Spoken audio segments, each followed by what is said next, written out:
ಬೆಳಗಾವಿ ಜಿಲ್ಲೆ ಅಥಣಿ ತಾಲೂಕಿನಲ್ಲಿ ಗ್ರಾಮಸ್ಥರಿಗೆ ಮಹಿಳೆಯರಿಗೆ ತಾಲೂಕಿನಲ್ಲಿ ಶೌಚಾಲಯದ ವ್ಯವಸ್ಥೆ ಇಲ್ಲದಂತಾಗಿದೆ. ಮೂತ್ರ ವಿಸರ್ಜನೆ ಮಾಡುವುದಕ್ಕೆ ತುಂಬಾನೇ ಕಷ್ಟಪಡ್ತಾ ಇದ್ದಾರೆ. ಇನ್ನು ಸಾಮಾಜಿಕ ಜಾಲತಾಣದಲ್ಲಿ ಸಾಮಾಜಿಕ ಹೋರಾಟಗಾರ ಸಂದೀಪ್ ಹೊಳ್ ಅವರು ಆಕ್ರೋಶವನ್ನು ವ್ಯಕ್ತಪಡಿಸಿದ್ದಾರೆ.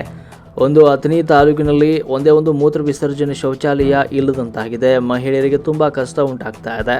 ಪುರಸಭೆ ಅಧ್ಯಕ್ಷರು, ಪುರಸಭೆ ಉಪಾಧ್ಯಕ್ಷರು, ಮುಖ್ಯಾಧಿಕಾರಿಗಳು, ಜನಪ್ರತಿನಿಧಿಗಳು ಯಾವುದೇ ರೀತಿಯ ಒಂದು ವ್ಯವಸ್ಥೆಯನ್ನು ಮಾಡಿಕೊಡ್ತಾ ಇಲ್ಲ ಎನ್ನುವಂಥ ಆಕ್ರೋಶ ಕೂಡ ಇಲ್ಲಿ ವ್ಯಕ್ತವಾಗಿದೆ. ಸಾರ್ವಜನಿಕರು ಒಗ್ಗಟ್ಟಾಗಿ ಕೇಳಲೇಬೇಕು. ಯಾಕಂದರೆ ಇದು ತುಂಬ ಗಂಭೀರವಾದ ವಿಷಯ, ಅಷ್ಟೇ ಮುಜುಗರದ ವಿಷಯ ಕೂಡ. ನಮ್ಮ ಮನೆಯವನಾದರೂ ಆಗಲಿ, ನಿಮ್ಮ ಮನೆಯವಾದರೂ ಆಗಲಿ, ಯಾರೇ ಆಗಲಿ, ಆದರೆ ನಮಗೆ ಮೂಲಭೂತ ಸೌಕರ್ಯಗಳನ್ನು ಕೇಳೋದು ನಮ್ಮ ಹಕ್ಕು. ಅದನ್ನು ಒದಗಿಸಿಕೊಡೋದು ಜನಪ್ರತಿನಿಧಿಗಳ, ಅಧಿಕಾರಿಗಳ ಕರ್ತವ್ಯ. ಆದರೆ ಅಧಿಕಾರಿಗಳು, ಜನಪ್ರತಿನಿಧಿಗಳು ಅದನ್ನು ಮಾಡ್ತಾ ಇಲ್ಲ. ಇದು ನಾಚಿಕೆಗೇಡಿನ ಸಂಗತಿಯಾಗಿದೆ ಅಂತ ಆಕ್ರೋಶವನ್ನು ವ್ಯಕ್ತಪಡಿಸಿದ್ದಾರೆ. ಜೊತೆಗೆ ಆದಷ್ಟು ಬೇಗನೆ ಈ ಒಂದು ಸಮಸ್ಯೆಗೆ ಪರಿಹಾರ ನೀಡಬೇಕು ಅಂತ ವಿನಂತಿಯನ್ನು ಕೂಡ ಮಾಡಿಕೊಂಡಿದ್ದಾರೆ.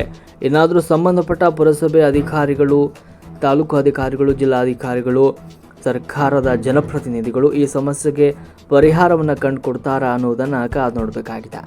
ವರದಿ ಮಹೇಶ್ ಶರ್ಮಾ, ಮಹಾಯುಧ ನ್ಯೂಸ್, ಅಥಣಿ. ಎಲ್ರಿಗೂ ನಮಸ್ಕಾರ. ನನ್ನ ಹೆಸರು ಸಂದೀಪ್ ಹೊಳ್ ಅಂತೇಳಿ, ಕರ್ನಾಟಕ ರಾಜ್ಯ ಬೆಳಗಾವಿ ಜಿಲ್ಲೆ ಅಥಣಿ ತಾಲೂಕು. ಇಲ್ಲಿ ಇವತ್ತು ತಮ್ಮ ಜೊತೆ ಚರ್ಚೆ ಮಾಡುವ ಅಥವಾ ತಮಗೆ ತಿಳಿಸೋ ವಿಷಯ ಏನಂದ್ರೆ, ನಮ್ಮ ಅಥಣಿ ಪುರಸಭೆ ವ್ಯಾಪ್ತಿಯೊಳಗೆ ಒಂದೇ ಒಂದು ಮಹಿಳೆಯರಿಗಾಗಿ ಮೂತ್ರಾಲಯ ಇಲ್ಲ.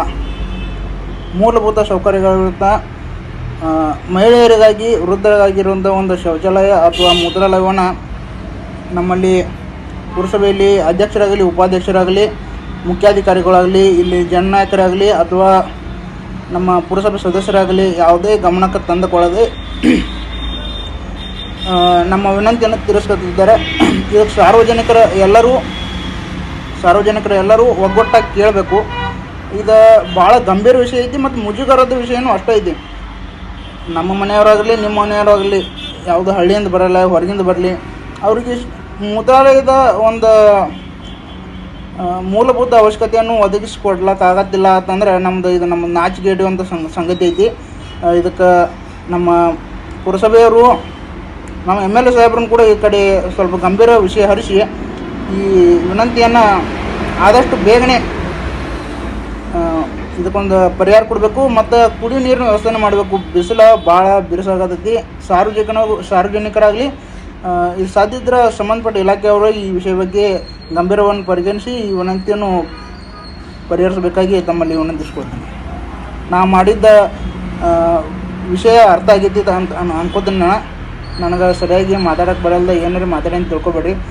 ನನ್ನ ಈ ಸಾಮಾಜಿಕ ಕಳಕಳಿಯ ವಿಷಯಗಳ ಬಗ್ಗೆ ತಾವೆಲ್ಲರೂ ಒಂದು ಧನಾತ್ಮಕ ಒಂದೇನು ಇನ್ಸ್ಪಿರೇಷನ್ ಕೊಡತ್ತೀರಿ, ಮೋಟಿವೇಶನ್ ಕೊಡತ್ತೀರಿ. ಅದಕ್ಕೆ ತಮಗೆಲ್ಲ ಧನ್ಯವಾದಗಳು.